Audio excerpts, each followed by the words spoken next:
స్మూత్గా ఉండే గుమ్మడికాయ అరిసెలండి. చాలా హెల్దీ, తర్వాత చాలా టేస్ట్గా కూడా ఉంటాయి. ఒక్కసారి తిన్నారంటే మళ్ళీ మళ్ళీ తినాలనిపించే హెల్దీ గుమ్మడికాయ అరిసెలు. ఒక్కసారి ఇలా చేసి చూడండి. ఎప్పుడు బియ్యం పిండి అరిసెలే కాకుండా ఇలా కూడా చేసి చూడండి. మళ్ళీ మళ్ళీ కావాలంటారు. అంత మృదువుగా నోట్లో వేసుకుంటే వెన్నపూసలా కరిగిపోయే గుమ్మడికాయ అరిసెలు. ఇంకెందుకు ఆలస్యం, ఎలా తయారు చేసుకోవాలో ఈ వీడియోలో తెలుసుకుందాం రండి. కిలో గుమ్మడికాయని తీసుకొని దీన్ని ఇలా రెండుగా ముక్కలు చేసుకోవాలి. ఇలా రెండుగా కట్ చేసుకున్న తర్వాత ఇలా చిన్న చిన్న పీసులుగా కట్ చేసుకొని కట్ చేసుకున్నట్లయితే మనకి పైన ఉన్న తొక్క తీయడానికి ఈజీగా ఉంటుంది. అందుకోసమనే చిన్న చిన్న పీసులుగా కట్ చేసుకుంటున్నాను. ఇలా చిన్న చిన్న ముక్కలుగా కట్ చేసుకున్న తర్వాత ఈ గుమ్మడికాయ లోపల ఉన్న ఈ పొట్టు, తర్వాత ఈ పైన తొక్క తీసుకోవాలి. ఈ తొక్క తీయకపోతే గుమ్మడికాయ మనకి ఉడకదు, తర్వాత మెత్తగా పేస్ట్ లాగా కూడా అవ్వదు. లోపల పొట్టు అంతా క్లీన్ చేసుకోవాలి. ఇప్పుడు ఈ పైన ఉండే తొక్కని నీట్గా క్లీన్ చేసుకోవాలి. ఇలా తీసుకున్నామంటే గుమ్మడికాయ ఈజీగా ఉడికిపోతుంది. టైం కూడా ఎక్కువ పట్టదు ఉడకడానికి. పేస్ట్లా కూడా తొందరగా అయిపోతుంది. ఇప్పుడు ఈ తొక్క తీసుకున్న గుమ్మడికాయ ముక్కల్ని చిన్న చిన్న పీసెస్గా కట్ చేసుకుందాం. నేను కత్తిపీట ఎందుకు వాడుతున్నానంటే చూసారా, ఇలా నీట్గా వచ్చింది తొక్క. చాకుతో అయితే మనం ఇలా రాదు కదా, అందుకోసమనే కత్తిపీట వాడుతున్నాను. ఇప్పుడు ఇలా చిన్న చిన్న పీసెస్గా కట్ చేసుకోవాలి. ఇప్పుడు చిన్న చిన్న ముక్కలుగా కట్ చేసుకున్న ఈ గుమ్మడికాయ ముక్కల్ని వాటర్లో వేసి శుభ్రంగా కడుక్కోవాలి. ఇప్పుడు ఈ కడిగిన ముక్కల్ని సపరేట్ చేసుకోవాలి వాటర్ నుంచి. ఇలా చేయడం వల్ల ఏంటంటే ఇందులో ఉండే ఏదైనా చెత్త ఉంది అంటే క్లీన్ అయిపోతుంది. ఇప్పుడు పొయ్యి మీద ఒక బాండీ పెట్టుకొని గ్యాస్ ఆన్ చేసుకొని మనం కడిగి పెట్టుకున్న ఈ గుమ్మడికాయ ముక్కల్ని అందులో వేసుకోవాలి. ఇప్పుడు ఈ గుమ్మడికాయ ముక్కల్లో ఒక గ్లాస్ వరకు వాటర్ వేసుకోవాలి. గుమ్మడికాయ నీరుగా ఉంటుంది కదా, అందుకోసమనే ఒక గ్లాస్ అయితే సరిపోతుంది. ఇప్పుడు మూత పెట్టేసుకొని ఒక 10 నిమిషాల పాటు ఉడకనివ్వాలి. మూత తీసుకొని గుమ్మడికాయ ముక్కలు ఉడికాయో లేదో గరిటె పెట్టి చూసుకుందాం. ఆల్మోస్ట్ అయితే ఉడికిపోయేవి. చూడండి, చాలా వేడిగా ఉంది కదా, ఇలా మెదుపుకుందాం. ఉడికిపోయేవండి, మెత్తగా అయిపోయేవి.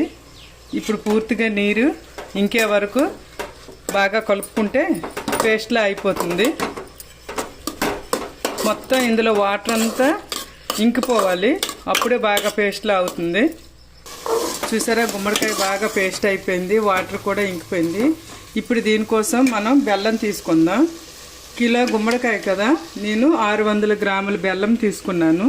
ఈ బెల్లం అయితే కరగవేయవలసిన అవసరం లేదండి, ఎందుకంటే నీట్గా ఉంది. ఇందులో చెత్త కూడా ఏం లేదు. చెత్త ఏదైనా ఇసుక లాంటిది ఉంటే వేరే దీంట్లో కరగేసుకోవాలి. కానీ ఈ బెల్లంకి అయితే అలా చేయవలసిన అవసరం లేదని నేను కరగేయలేదు, డైరెక్ట్గా వేసేస్తున్నాను. ఇప్పుడు కలుపుకోవాలి. బెల్లం వేసిన తర్వాత మళ్ళీ గుమ్మడికాయ పలచబడుతుంది, కలుపుతూనే ఉండాలి, లేదంటే అడుగు పట్టేస్తుంది. చూడండి, బెల్లం కరుగుతుంది కదా. ఇప్పుడు ఇందులో ఒక 1/2 కప్పు నువ్వులు, కడిగి పెట్టుకున్న నువ్వులు వేసుకోవాలి. అలానే 1 కప్పు కొబ్బరి తురుము కూడా వేసుకోవాలి.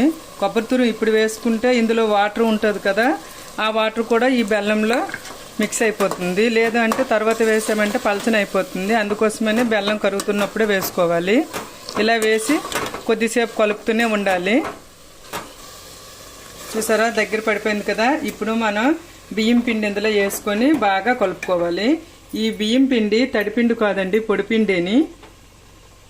ఈ గుమ్మడికాయ అప్పాలకి అస్సలు తడిపిండి అవసరం లేదండి, పొడిపిండి అయితేనే నీట్గా వస్తాయి. ఇలా కొద్ది కొద్దిగా పిండి వేసుకొని ఇలా మనం చపాతీలు వస్తున్న కర్రతో ఇలా కలుపుకున్నామంటే మొత్తం ఒకేలా కలుస్తుంది.